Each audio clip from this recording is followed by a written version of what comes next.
Hi, my name is Mackenzie, and I'm taking the World Problems class online.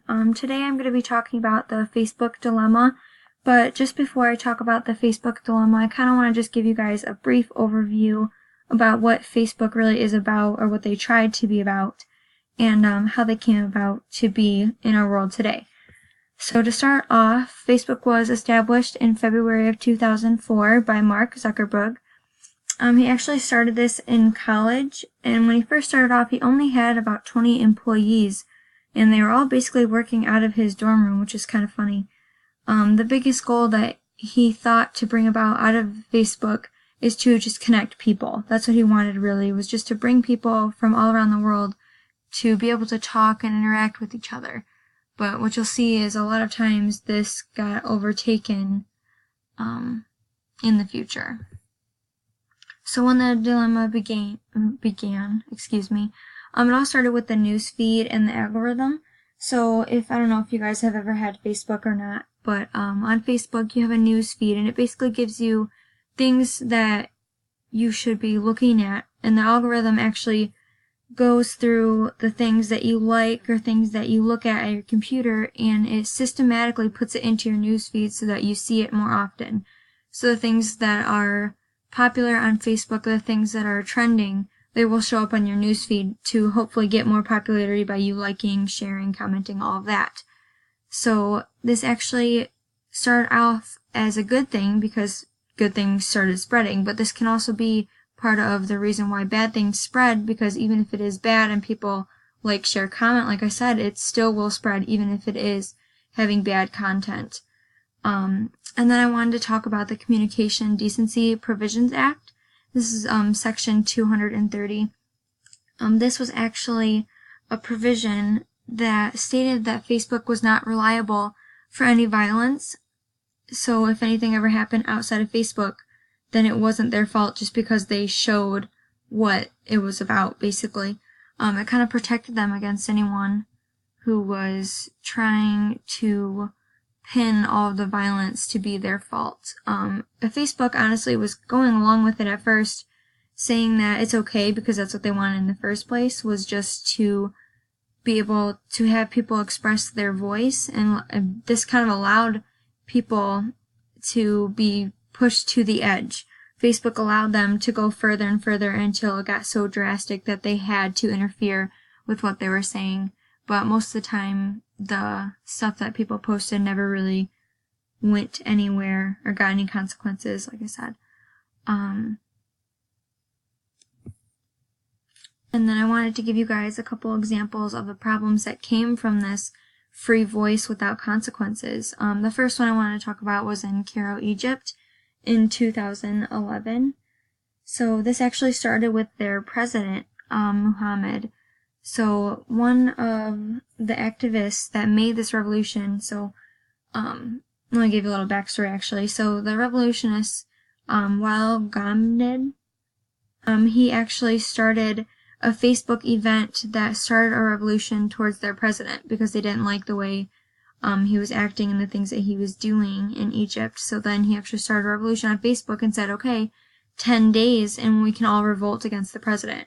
So it only took 18 days actually, and almost a million people formed to revolt against the president. And after all of this going on, the president actually stepped down. So you can almost see that there was a lot of impact from Facebook, even though it was only about connecting people in good ways, but sometimes you can tell just how much of an impact and how social it can be to bring people together.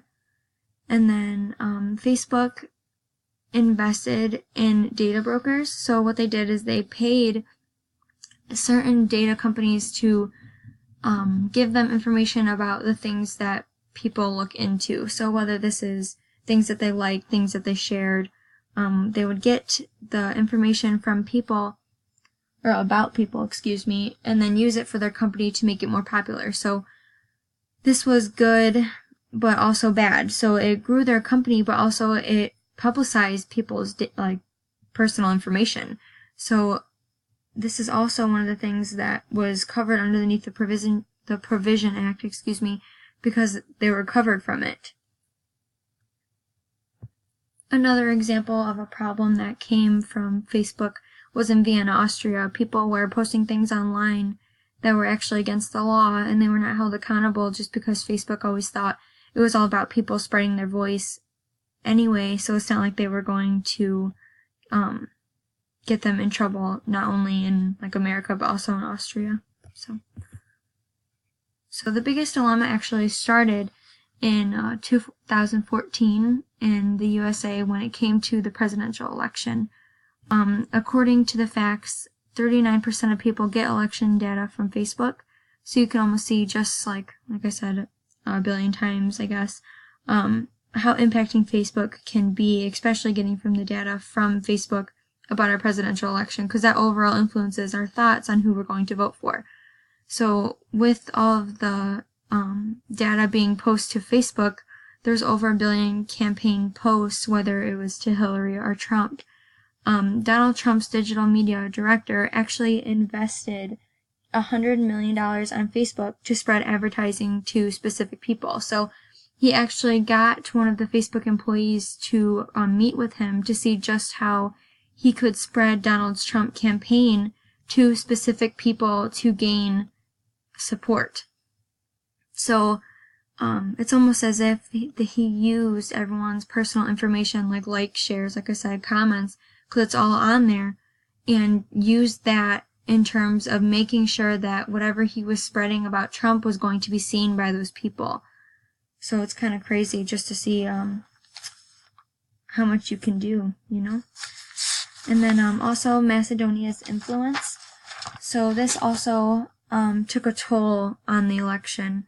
Macedonia's influence, they influenced us because 200 people made fake websites and fake news accounts and basically spread things all over Facebook that influenced overall the election. There was over 200 users and 100 million shares just on these fake accounts. And so then you can tell just how easy fake news was spread, not only from Macedonia's influence, but just from people, you know, like, sharing, comment. It's easy to spread it just with one click away. And then I want to talk about the Russian influence. So the Russian government affected the election greatly. I mean, they spent over $100,000 on fake news accounts. This is another time where fake news was just spread tremendously. In Russia, they would actually make 2 different accounts.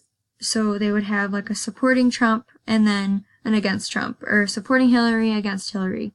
So whatever problem or dilemma was in the way for the campaign, they would make a pro side and then a con side, and then share it, like it, comment on it, you know, kind of spread it all around to almost widen the gap between Americans, just to bring more problems to the U.S.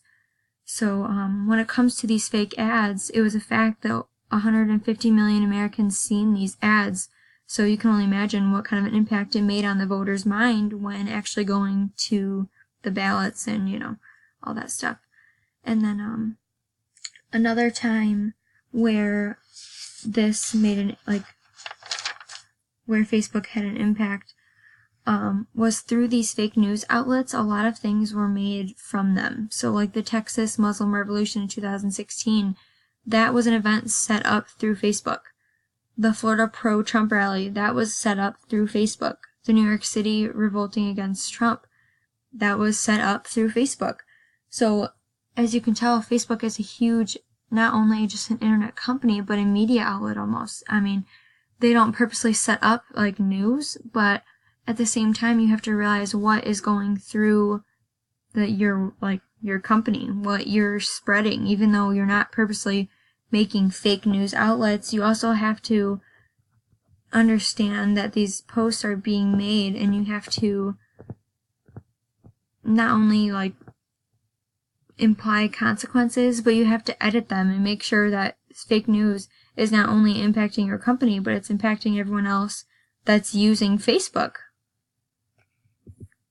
So some of the responses from Mark himself actually he was saying that they're not an internet company, or they are an internet company, not a media outlet. He said that these are all isolated problems, and his biggest worry was giving voice to the followers, which I can understand. This guy, made it when he was like 23 maybe. So to see it grow like this, it's probably amazing to him, but for him to think that no bad would ever come from it, is just a crazy thought. With how many people are on there and spreading their opinion, there's only going to be people who are against each other, which is great. Like, I understand, and I'm all for giving voice to the public, but at the same time, you have to understand some repercussions are going to come from it, and the consequences are going to come from people spreading their voice. So my question to the class is, Facebook has brought upon many problems around the world, but especially in the United States. What about the next time there's an election? How can we make our election only filled with the truth? Is there a way to stop violence while still using your voice?